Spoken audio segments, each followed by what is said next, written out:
Alléluia. Béni soit le nom de l'Éternel. Vous allez nous pardonner une fois de plus. On ne peut pas s'excuser assez. C'est un problème de réseau. Il a fallu qu'on appelle la compagnie. La compagnie qui nous fournit la connexion. Parce que c'est un peu trop. Alléluia. Donc, espérons que nous faisons confiance au Seigneur que ça va aller cette fois-ci. Alléluia. Béni soit le nom de l'Éternel. Parce que ça arrive un moment où on ne va plus continuer. Donc, on a appelé la compagnie et elle nous a promis que ça va s'améliorer. Béni soit le nom de l'Éternel. Nous allons continuer. Comment obtenir et conserver sa guérison? Comment obtenir et conserver sa guérison? Nous sommes au troisième point. Nous avons dit, si vous nous avez écouté le premier jour, on a dit numéro 1, tu dois te tenir sur la parole de Dieu. Quand on parle de guérison divine, c'est parce que la parole de Dieu est dit. Numéro 2, tu dois lâcher. Numéro 2, hier nous avons parlé qu'il fallait laisser, ne pas laisser les symptômes nous parler, ne laisse pas les symptômes te parler. Alléluia. La foi n'est plus une guerre contre les symptômes. Béni soit le nom de l'Éternel. On a utilisé le passage de Thomas chapitre 2, verset 9. Dans cette traduction, c'est verset 9. Il dit ceux qui regardent les vanités mensongères négligent leur propre grâce, leur propre salut. Alléluia. Ne te focalise pas sur les trucs. Ne permets pas aux symptômes de dicter ta foi. Alléluia. Et j'aimerais que tu puisses réécouter ces deux programmes dont nous avons parlé. Non, c'était 3 déjà. Parce que aujourd'hui c'est vendredi, jeudi, mercredi, mardi, nous avons parlé. D'abord, c'était l'introduction. Donc, j'aimerais que tu rentres écouter depuis mardi pour pouvoir mieux maîtriser sur le fil de cette série, sur comment obtenir et conserver sa guérison.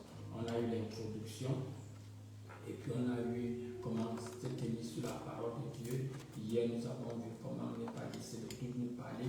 Aujourd'hui, alléluia, le thème d'aujourd'hui, c'est comment lâcher, apprendre à lâcher prise sur le tout. Apprendre à lâcher prise sur le tout. Alléluia. Le doute est l'un de nos plus grands adversaires dans cette marche de la foi. Regardons ce que la parole de Dieu déclare dans le livre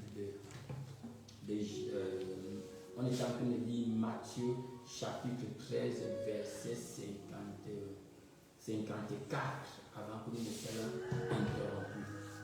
Alléluia. Nous étions en train de lire Matthieu chapitre 13, verset 54. Et parlant de Jésus, il s'était rendu dans sa patrie. Il enseignait dans la synagogue. De sorte que ceux qui l'entendirent étaient étonnés et disaient, d'où lui vient cette sagesse et ces miracles? N'est-il pas le fils du charpentier? N'est-ce pas Marie qui est sa mère? Jacques, Joseph, Simon ou Jules ne sont-ils pas ses frères? Et ses sœurs ne sont-elles pas toutes parmi nous? D'où lui viennent donc ces choses? Et ils étaient pour eux une occasion de chute. Mais Jésus leur dit, un prophète n'est méprisé que dans sa patrie et dans sa maison. Regarde ce que la parole de Dieu dit au verset 58. Et il ne fit pas beaucoup de miracles dans ce lieu à cause de leur incrédulité. À cause de leur incrédulité, Jésus-Christ n'a pas pu faire beaucoup de miracles. C'est ce que la parole de Dieu dit. Il n'a pas pu faire beaucoup de miracles. Il ne fit pas beaucoup de miracles dans ces lieux à cause de leur incrédulité. Alléluia. Ce n'est pas parce que Jésus n'avait pas le pouvoir. Alléluia. C'est juste que leur incrédulité ne lui a pas permis de pouvoir agir. Pourquoi? Parce que Dieu, c'est un Dieu de foi. Dans Luc chapitre 4, verset 16, il dit, il s'est rendu à Nazareth où il avait été élevé. Et selon sa coutume, il entra dans la synagogue le jour du sabbat. Il se leva pour les enseigner. Alléluia. Donc, le problème, c'est quoi? Il dit, quel était leur problème? La familiarité. Alléluia. Ils ont vu Jésus grandir. Ils ont vu Jésus faire ce que tous les autres enfants faisaient. Alléluia. Et ces choses ont produit un blocage, la familiarité. Alléluia. Et ils ne pensaient pas que ce Jésus qu'ils connaissaient pouvait vraiment être l'auteur de tout ce qu'ils entendaient. Sûrement à cause de ça, ceux qui étaient malades ne sont pas venus le voir pour qu'il puisse les guérir. C'est pour cela que dans Marc chapitre 6, regarde ce qu'il dit dans Marc chapitre 6, verset 4. Mais Jésus leur dit, un prophète n'est méprisé que dans sa patrie, parmi ses parents et dans sa maison. Il ne put faire là aucun miracle, si ce n'est qu'il imposa les mains à quelques malades et les guérit. Le problème n'était pas que Jésus n'avait pas la puissance de guérir.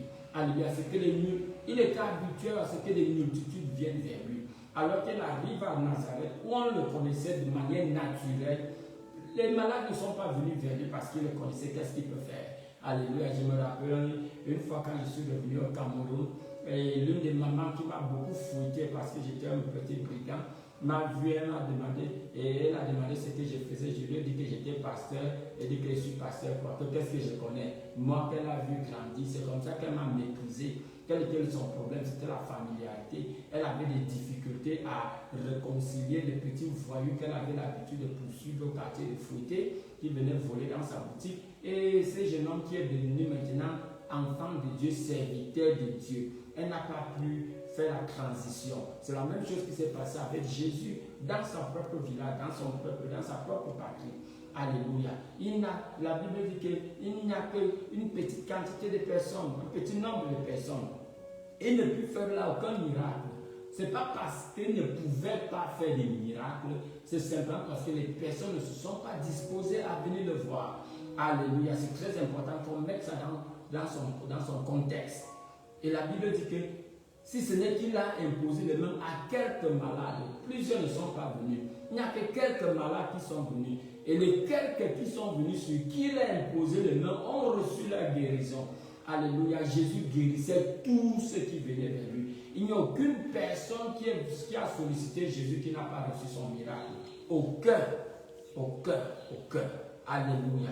Donc c'est un peu ça l'incrédulité. Alléluia. Qu'est-ce que l'incrédulité? Bien aimé, j'ai regardé dans le dictionnaire. Vous savez, moi j'aime beaucoup regarder dans le dictionnaire. C'est une bonne chose. Alléluia. Donc, à cause de l'incrédulité, c'est le refus de croire. Même quand les preuves sont là, tu refuses de croire. C'est différent du doute. Alléluia. Quand tu vois quelqu'un en train de douter, la personne est en train de chercher la vérité. Alléluia. La personne croit, la personne est dans le doute. Donc le doute, c'est une oscillation, une vacillation de ta foi. Alléluia. Et cela est dû à ce sur quoi tu te concentres. Mais l'incrédulité refuse carrément. Alléluia. Même souvent devant des preuves.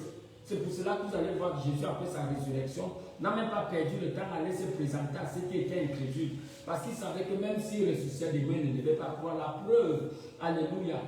Les soldats sont partis leur dire ce qui s'est passé. Qu'est-ce que les pharisiens ont fait? Alléluia. Les pharisiens ont corrompu les soldats pour qu'ils partent donner une mauvaise nouvelle concernant la résurrection. Dans le problème, ce n'était pas une question de preuve. Ils ont juste décidé d'endurcir leur cœur.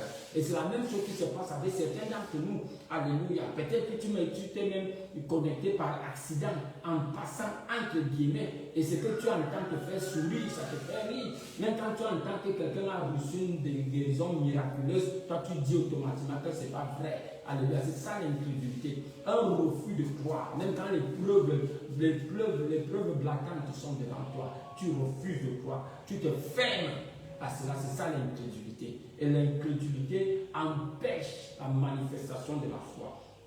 Mais le doute est différent. Alléluia. Le doute, c'est une vacillation, une oscillation de ta foi. Et c'est aussi dangereux que l'incrédulité. Alléluia. Le doute est aussi dangereux que l'incrédulité. Pourquoi, bien aimé? Le doute est dangereux. Pourquoi? Parce que la Bible nous fait comprendre dans Hébreux chapitre 6. Alléluia, c'est Hébreux 11 verset 6. Il dit, sans la foi, nul ne peut plaire à Dieu. Pas que c'est difficile de plaire à Dieu sans la foi. Alléluia, sans la foi, tu ne peux pas plaire à Dieu. Alléluia. Béni soit le nom de l'Éternel. C'est pour ça que c'est ta responsabilité. Alléluia. C'est ta responsabilité de te battre pour pouvoir marcher dans la foi. Le doute est une hésitation ou une interrogation intellectuelle. Le doute, tu es en train de chercher la vérité. C'est comme certains arguments en train de suivre ce programme. Un moment, tu crois. Un autre moment, quand les symptômes commencent à te bombarder, bien qu'à la réalité, te gifle en face, tu commences à osciller. Alléluia. Un moment tu es en haut, un moment tu es en bas. C'est aussi dangereux que l'incrédulité. Pourquoi? J'aime Jacques. Regardons ce que la Bible dit dans Jacques chapitre 1. Alléluia. Pour la raison pour laquelle le doute est très très dangereux. Jacques chapitre 1, regarde ce qu'il dit au verset 6. Alléluia. Si quelqu'un d'entre vous manque de sagesse, voici comment Dieu marche. Si tu manques de sagesse, il dit demande à Dieu qui donne à tout simplement sans reproche et il lui sera donné. Regarde, mais qu'il la demande avec foi. Tu dois demander avec foi. Pourquoi? Parce que sans douter, car celui qui doute est semblable au flot de la mer, agité par le vent. Alléluia, poussé de côté et d'autre. Qu'un tel homme ne s'imagine pas qu'il recevra quelque chose. Alléluia, verset 7. Qu'un tel homme ne s'imagine, qu'une telle personne ne s'imagine pas qu'elle recevra quelque chose. Le problème n'est pas avec Dieu donné, le problème c'est avec toi reçu. Alléluia. Dieu a donné, mais est-ce que tu as reçu? À cause du but, à cause de cette vacillation, à cause de cette instabilité. Si vous êtes parti à côté de la mer, la vague part, ça revient, ça part, ça revient. C'est un peu ce que le but est. Alléluia. On a un exemple dans la parole de Dieu. Alléluia. Qui nous le montre très bien. Vous connaissez cet enfant dans le livre de Marc chapitre 9, verset 24, qui a amené ses enfants pour que les disciples de Jésus puissent chasser les démons. Il était épileptique. Alléluia. Marc. Il était épileptique. Il a amené son enfant aux disciples de Jésus. Jésus était au-dessus de la montagne. Alléluia. Et les disciples n'ont pas pu chasser les démons. Alléluia. Quand Jésus revient, qu'est-ce que Jésus fait? Jésus menace. Il reprend ses disciples. Alléluia. Il dit que l'esprit, on a amené aussitôt que l'enfant dit Jésus, l'esprit l'agita avec violence, il tomba par terre, se roulant en écumant. Verset 21 de Marc chapitre 9. Jésus demanda au Père, combien y a-t-il de temps que cela lui arrive? Depuis son enfance, le Père répondit. Et souvent l'esprit le jette dans le feu, ainsi de suite. Si tu peux faire quelque chose, le Père lui dit, mais si tu peux faire quelque chose, viens à notre secours et compassion de nous. Jésus lui dit, si je peux, pourquoi tu questionnes ma capacité à faire quelque chose? Alléluia. C'est ce qui se passe avec certains d'entre nous. On t'a donné plusieurs diagnostics. Il y a le cancer ici, il y a la tuberculose là-bas, il y a la hernie ici, il y a, comment on appelle le truc du sucre là. Alléluia. Il y a le diabète, ainsi de suite. Tu te demandes, dans cette situation, Dieu va commencer même comment? Est-ce que Dieu va commencer par résoudre les terres? Alléluia. Tu dis, est-ce que Dieu peut? Ou bien alors, tu as donné un diagnostic, tu commences à regarder à ta vie, tu te rends compte que tu es pécheur, tu n'es pas fidèle à Dieu, tu t'es moqué de Dieu, tu dis, est-ce que Dieu peut? Je te regarde. Si je peux, pourquoi tu te poses même la question concernant ma compétence? C'est un peu ce que je te dis. Comment tu peux te poser des questions concernant ma compétence? Le créateur du ciel et de la terre. Jacques 1 dit que tout a été créé par lui. Sans lui, rien de ce qui existe ne pouvait exister sans lui. Comment tu te poses la question sur la compétence de Jésus? Alléluia. Bien-aimé, n'imagine jamais qu'il y a un cas qui lui dépasse. Il n'y a pas de problème spécial, bien-aimé. Il n'y a pas un cas spécial. Je me rappelle, il a rendu madame des années 80, 90, il a chanté un chant. Je ne sais même pas s'il était chrétien. Quand le sida faisait des ravages. Alléluia. Et que ces gens de Babylone, du monde, l'utilisaient pour se faire de l'argent en créant la peur. Comme ils ont essayé de gouverner le monde par la peur en 2019-2020, alléluia, avec le Covid, les Blancs m'a fait une chanson très très inspiratrice. Il dit comme toutes les autres maladies, mais s'il n'en est qu'une maladie, bien aimé, quel que soit le diagnostic qu'on t'a donné, quel que soit ce que les docteurs t'ont dit, comme toutes les autres maladies, ce n'est qu'une maladie. Apprends-toi à te le dire, ce n'est qu'une maladie. On a dit que le paludisme est le plus grand tueur parmi toutes les maladies connues en Afrique. Alléluia. Mais qui a peur du paludisme en Cameroun? En Afrique, personne on n'a vraiment pas peur du paludisme. Ce sont plutôt même les expatriés qui ont peur du paludisme. Nous sommes habitués au paludisme. Alléluia. On est habitué au paludisme, mais c'est le plus grand tueur. Mais si tu vas à l'hôpital, on te dit cancer, tu lances la main à terre, ton cas est fini. On te dit cirrhose de foie, problème de rein, tu mets la main par terre. Donc, bien aimé, alléluia. Ne doute jamais de la compétence de ton Dieu. Il est le créateur du ciel et de la terre. Il t'a créé par sa parole. Je t'ai dit qu'il ne répare rien dans ton corps. Il remplace. Alléluia. C'est un Dieu extravagant. Malakous. Excusez-moi. Pour certains d'entre vous qui avaient des problèmes avec les langues bien aimées. Quand je pense à lui, j'ai envie de me lever pour courir un peu. J'ai envie de me lever danser un peu, bien aimé. Parce que la maladie m'a marqué. Oh, papa, le diable est un bâtard. Le diable, si tu n'as jamais été malade, tu ne peux pas comprendre la haine que certains d'entre nous avons concernant la douleur, concernant la maladie. Alléluia. Parce qu'il a voulu nous réduire à un bout de pain. Alléluia. Bien-aimé, ne doute jamais de la capacité de ton Dieu à te guérir. Ne doute jamais de cela, bien-aimé. Et je prie pour toi au nom puissant de Jésus. Je prie que le Seigneur illumine les yeux de ton cœur pour te donner la révélation de qui Jésus est, pour te donner la révélation de son amour envers toi, bien-aimé. Il t'aime. La Bible dit que quand nous étions encore pécheurs, voici comment Dieu a manifesté son amour envers toi en envoyant Jésus pour mourir pour toi. Tu n'as pas prié pour que Jésus meure pour toi. Alléluia. Dieu t'a vu dans ta misère. Il a décidé de sacrifier la personne la plus chère qu'il avait, Jésus-Christ. Juste pour toi, pas pour le monde entier d'abord, pour toi qui m'écoutes bien, mais ne doute jamais de l'amour de Dieu, ni de sa capacité à t'écouter. On a vu dans l'un des programmes que nous avons fait que la première condition pour laquelle Jésus a fait des miracles, c'était à cause de la compassion. Ce n'est pas juste parce qu'il était Dieu incarné. C'est que quand il te regarde, il te voit dans ta misère, il a la compassion. Si tu fais face à la douleur, Jésus-Christ comprend. La Bible dit qu'il a été, on n'a pas un grand prêtre qui ne peut pas s'identifier à nos souffrances parce qu'il a été tenté par tout ce que nous pouvons tenter. Il nous comprend. C'est pour ça qu'on a cette chanson, quel ami fidèle, quel ami fidèle, quel ami fidèle. Oh, j'aimerais que tu partes chercher les paroles de cette chanson. Alléluia. Il te comprend bien aimé. Il sait ce qui se passe. Il est passé par là. Tu parles de souffrance. Il a connu ce qu'on appelle la souffrance. Tu parles du rejet. Il a été rejeté. Même dans sa propre patrie. On l'a rejeté. Sur la croix, tous ses disciples l'ont abandonné. Alléluia. Il a pris ses 3 meilleurs disciples, ses 3 meilleurs amis. À la place de la prière où il était angoissé. Bien aimé, ses meilleurs amis se sont endormis. Pendant près de 3 heures de prière. Il était seul. Il était seul. Alléluia. Tu te sens rejeté, bien aimé. Jésus l'a connu. Les mêmes personnes qui l'ont nourri sont les mêmes personnes qui ont crié quelques jours plus tard. Crucifiez-le. Dis, docteur, aide-toi. Alléluia.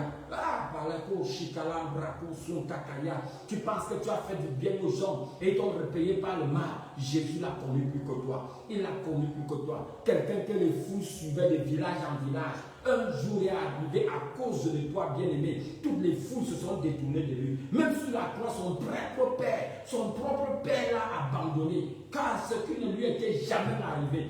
Alléluia. Il a crié vers son père. Son père s'est détourné de lui. Pourquoi? Parce qu'il est devenu péché à cause de toi. Alléluia. Dieu est tellement pur qu'il ne peut pas contempler les péchés. À ce moment, il portait le péché du monde. Alléluia. Il est devenu le substitut de l'humanité. Tous les péchés de l'humanité, c'est sur lui. Son père s'est détourné de lui. Il a crié, mon père, pourquoi m'as-tu abandonné? Dieu a été silencieux. Alléluia. Le monde entier a cru qu'il était un imposteur à cause de toi. Bien-aimé, déteste le péché. Déteste le péché. Déteste la maladie. Ne tolère pas la maladie. Ne tolère pas. Ne t'amuse même pas avec bien-aimé. Le prix a été payé. Il a dit que tu es le star. Le prix a été payé. La dette a été payée. Alléluia. Le prix que tu ne peux pas payer a été payé. L'arrangement a été fait. La réconciliation a été faite. Tu es innocent. Alléluia. La guérison divine, c'est ton droit. C'est ton droit. Mais c'est ta responsabilité. C'est pour cela que nous sommes dans cette série, bien aimée. C'est ta responsabilité. C'est à toi de savoir comment faire pour pouvoir marcher dans la réalité de cela. Au nom puissant de Jésus. Alors tu vois, ce papa vient, il était désespéré. Alléluia, depuis la naissance, c'est comme ça que les démons malmènent l'enfant, le font tomber dans le feu. J'essaie d'imaginer un peu l'apparence physique de cet enfant qui tombe dans le feu, qui tombe dans de l'eau chaude. Alléluia. Béni soit le nom de l'Éternel. Alors, il dit, Seigneur, je l'ai amené vers les disciples. Alléluia. Ils n'ont pas pu le guérir. Oh, il dit, Mais si tu peux quelque chose, pourquoi? Parce que les autres, je suis déjà amené chez plusieurs hommes de Dieu, rien ne s'est passé. Si tu peux quelque chose, c'est ce qui se passe, bien aimé. Quand tu as déjà parcouru tous les hommes de Dieu et il semble que ton cas n'a pas trouvé de solution, souvent ce n'est même pas parce que ces hommes de Dieu n'ont pas l'onction. Je te parle, bien aimé, en tant que victime de cela. Alléluia. Nous avons parcouru les hommes de Dieu. On impose les mains à part. Après quelques temps, ça revient. Souvent, la plupart du temps, je nous ai dit, si tu peux avoir du temps pour écouter tout, la série à partir du premier jusqu'au dernier, je nous ai dit l'une des raisons pour lesquelles souvent, quand l'imposition des mains ne marche pas, c'est sûrement parce que Dieu veut créer un ministère en toi. Va étudier 2 Corinthiens chapitre 1, tu regardes du verset 3. Alléluia. Le Père de toute miséricorde, qui nous conforte dans tout, qui nous conforte, qui nous aide, qui nous assiste dans tous nos problèmes. Alléluia. Pour que nous puissions assister d'autres personnes qui sont dans les mêmes problèmes avec l'assistance que nous avons reçue de lui. Qu'est-ce que cela veut dire, bien aimé? Quand Dieu finit de t'aider, alléluia, tu sais quelque chose avec Dieu. Voilà. Quand Dieu te guérit, bien aimé, quand Dieu te guérit, il n'enlève pas juste la maladie. Alléluia, il laisse un dépôt pour les autres. Il fait de toi un dépôt, il fait de toi un canal. Alléluia, c'est la chose la plus intéressante avec Dieu. C'est la même chose, quand il te sauve du péché, il fait de toi un sauveur. Alléluia, il t'envoie. Oh, qui t'a appelé du monde, puis te renvoie dans ce monde pour aller sauver les autres. Parce que quand Dieu fait quelque chose, c'est comment est Dieu, comment est Dieu, comment est Dieu. Je suis en train de prendre un exemple, une illustration physique qui peut t'aider à mieux comprendre cela. Alléluia. Il ne vide pas tout le plat, si on peut le dire. Alléluia. Dieu laisse ses traces partout où il passe. Il laisse ses traces. Alléluia, il laisse ses traces. Quand il passe à travers toi avec la guérison, alléluia, il n'enlève pas juste la maladie, il laisse les traces de sa présence. Alléluia, pour que tu puisses aussi être ce parfum d'odeur, ce bon parfum dans la vie des autres. C'est un peu comme ça. Tu as commis la misère, quand Dieu guérit tes poches bien-aimées, il ne te donne pas juste pour toi. Alléluia. Il t'enseigne des principes qui te permettent de pouvoir délivrer d'autres personnes de cette misère avec l'aide que tu as reçue de lui. Donc je voudrais qu'au-delà de ta souffrance, tu commences à te voir comme un instrument entre ses mains. Commence à te voir comme un instrument entre ses mains. Oh, béni soit le nom de l'Éternel. Béni soit le nom de l'Éternel. Dieu dit quelque chose dans le livre d'Éphésiens chapitre 3. Alléluia. Comment Dieu veut enseigner aux principautés, aux dominations de ce monde. Sa sagesse multiforme par l'Église. Dieu veut faire regretter au diable de l'avoir myopie. C'est ce que Dieu veut faire dans cette condition. Alors je veux que tu aies de l'espoir, de l'espérance.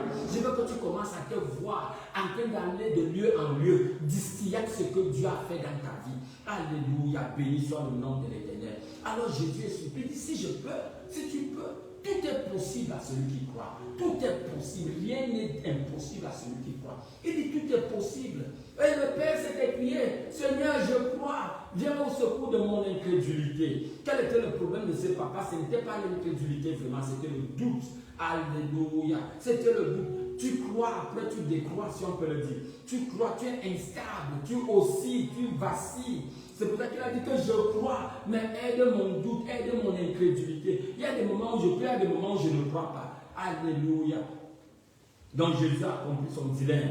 Alléluia. Quand il en fait venir, il a pris autorité sur cet esprit. L'enfant a été délivré. Donc c'est un peu le cas de plusieurs d'entre nous. Nous sommes en train de chanceler. Nous croyons, nous décroyons, nous croyons, nous ne croyons pas, nous croyons, nous ne croyons. Alors quelqu'un m'a dit, Seigneur, je crois, aide mon incrédulité. Alléluia. Mais toi qui es en Christ maintenant, alléluia, tu as ce qu'on appelle la foi de Jésus-Christ. Tu as la capacité de croire. Alléluia. Donc ton problème, comment le doute, comment tu résous le problème du doute?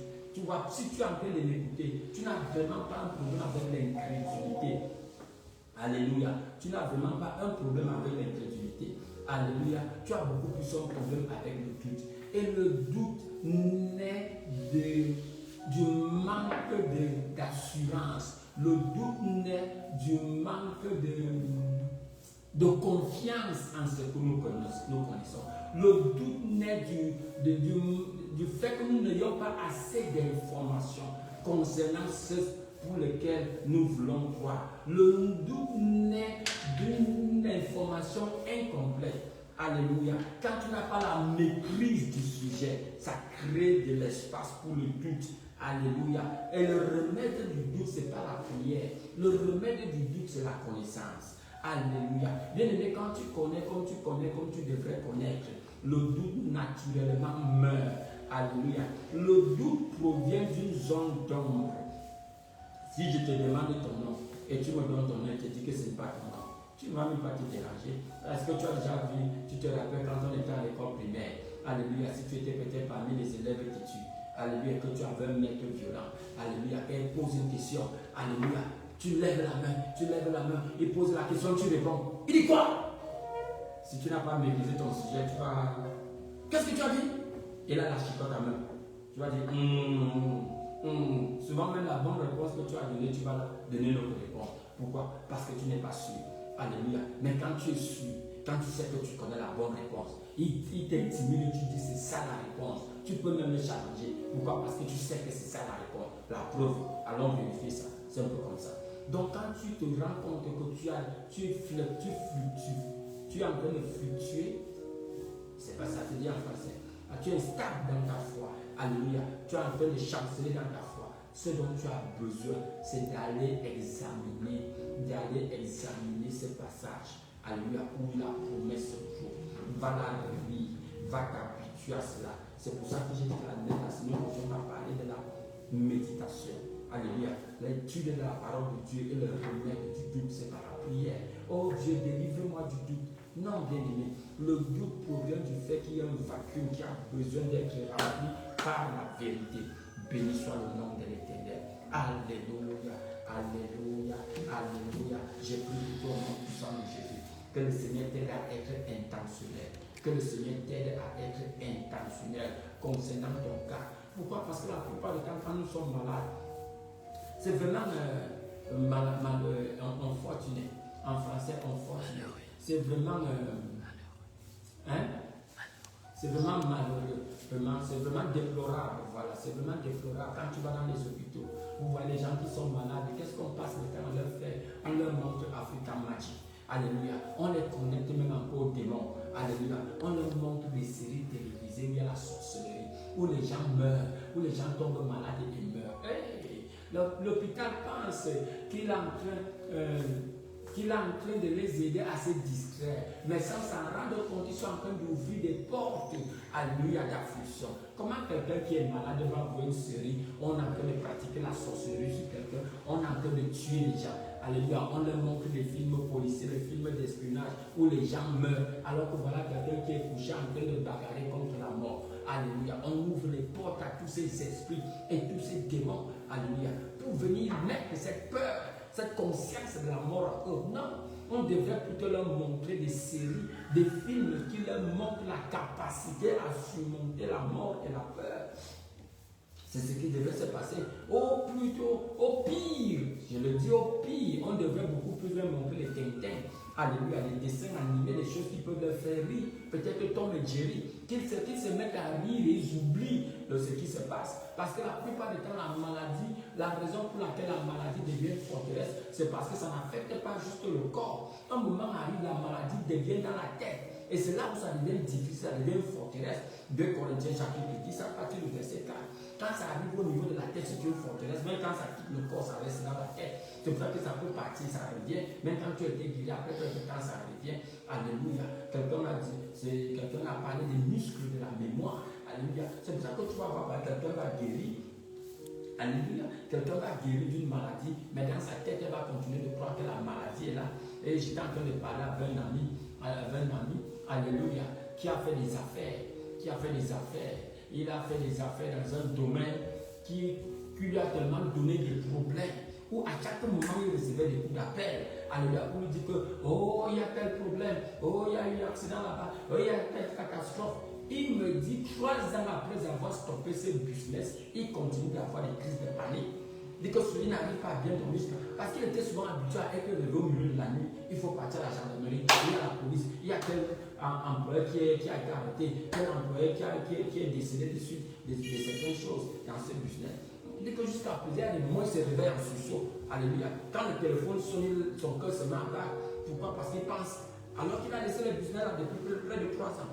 Quel est le problème? Il a le problème, les muscles de la mémoire. Alléluia. C'est un peu ce qui se passe avec certains d'entre nous. La maladie n'a pas juste affecté le corps, ça a affecté la mémoire. Et qu'est-ce que tu dois faire à ce moment? Sois transformé par le renouvellement de ton intelligence. Alléluia. Il va te dire, dans Jacques 1, verset 1, reçois avec humilité la parole de grâce qui a la capacité de transformer, de sauver ton âme.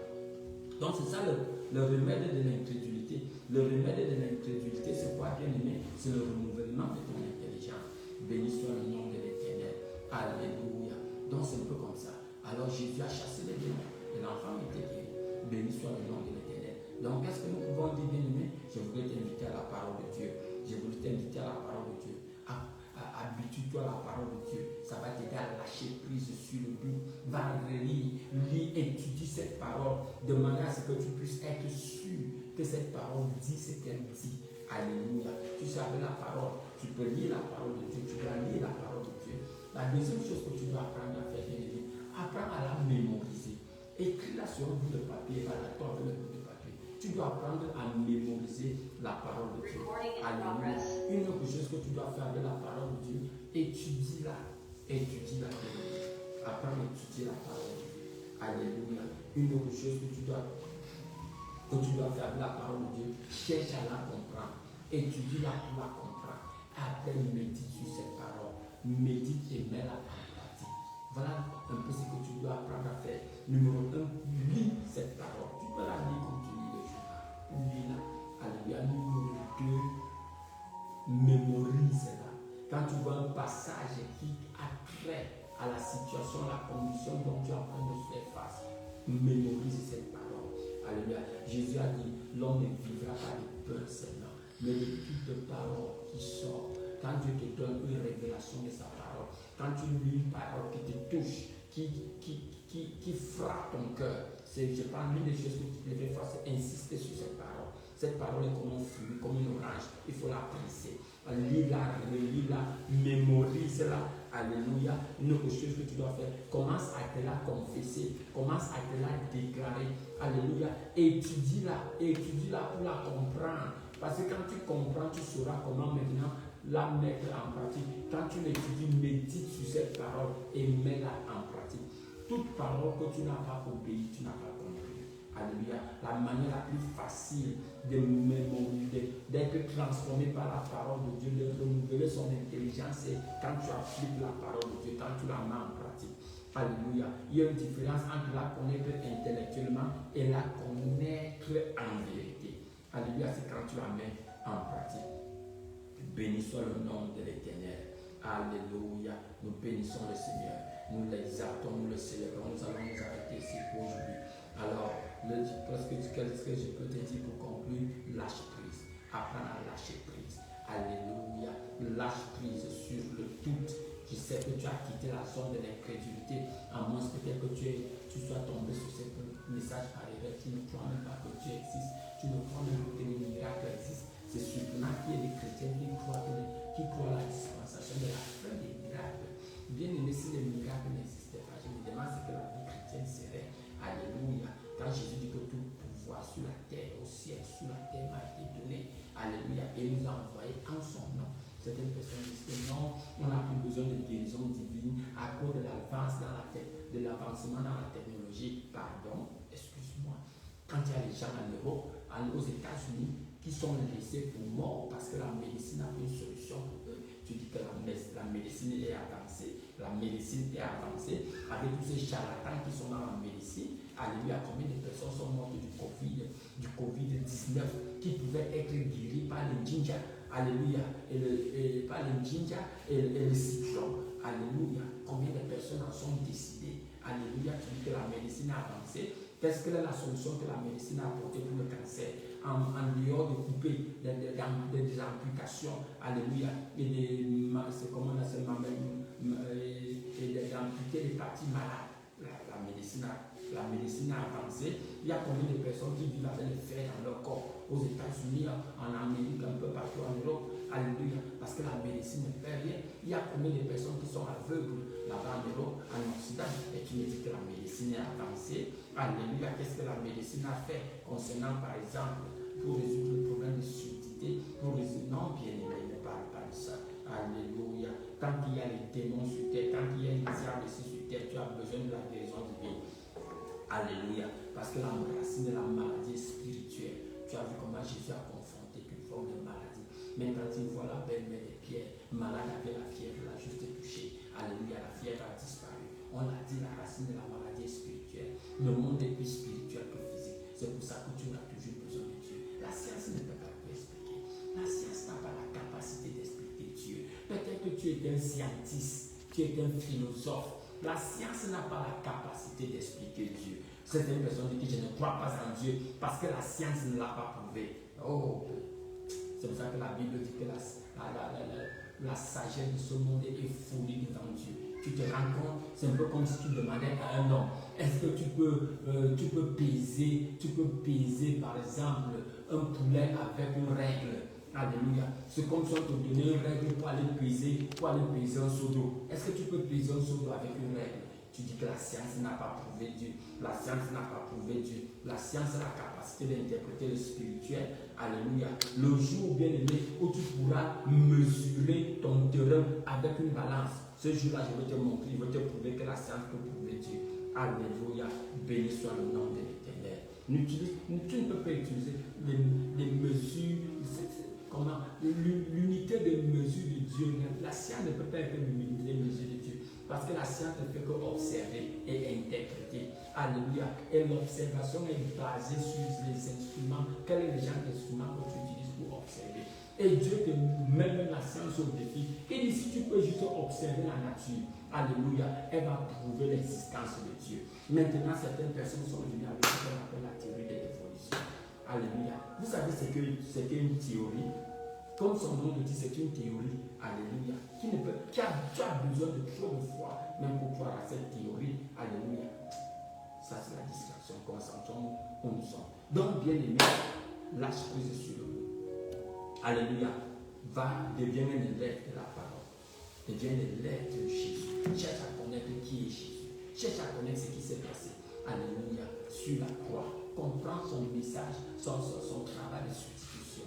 Alléluia. Pour pouvoir bâtir la confiance en cette parole, l'assurance en cette parole. Et tu vas te rendre compte que la fréquence du tout va graduellement diminuer. Alléluia. Et la foi vibrante va naître dans ton cœur. Au nom puissant de Jésus. Amen. On va se voir demain, bien aimé, à 8h. Nous avons commencé tard parce qu'au milieu de notre programme, nous avons des problèmes de connexion. Alléluia.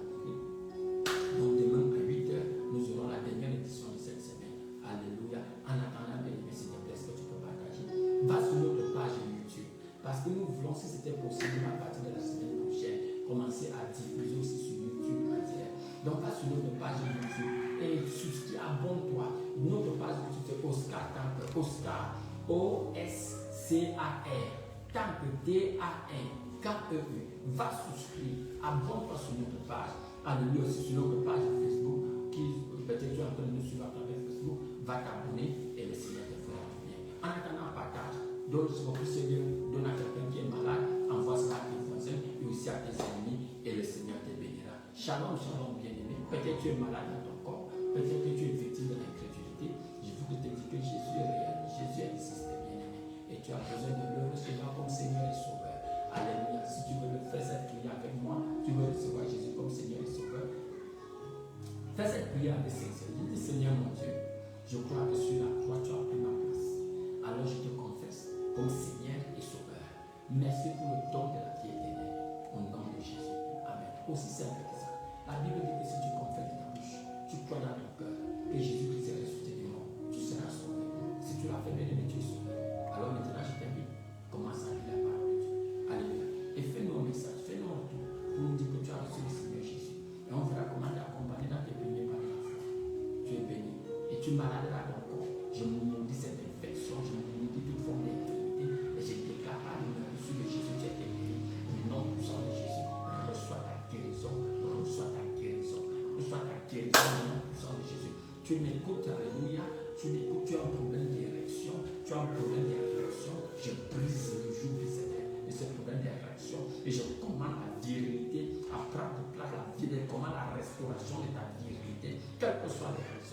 que soient les raisons, c'est à cause du diabète, c'est à cause du diabète que tu souffres de ces problèmes. Alors au nom puissant de Jésus, je maudis les diabètes à sa sortie.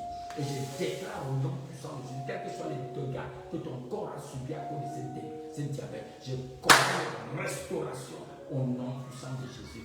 Amen. Shalom, shalom, bienvenue. À demain pour une autre édition et à 11h pour l'édition anglaise. Que le Seigneur vous bénisse au nom de Jésus. Amen. Shalom, shalom.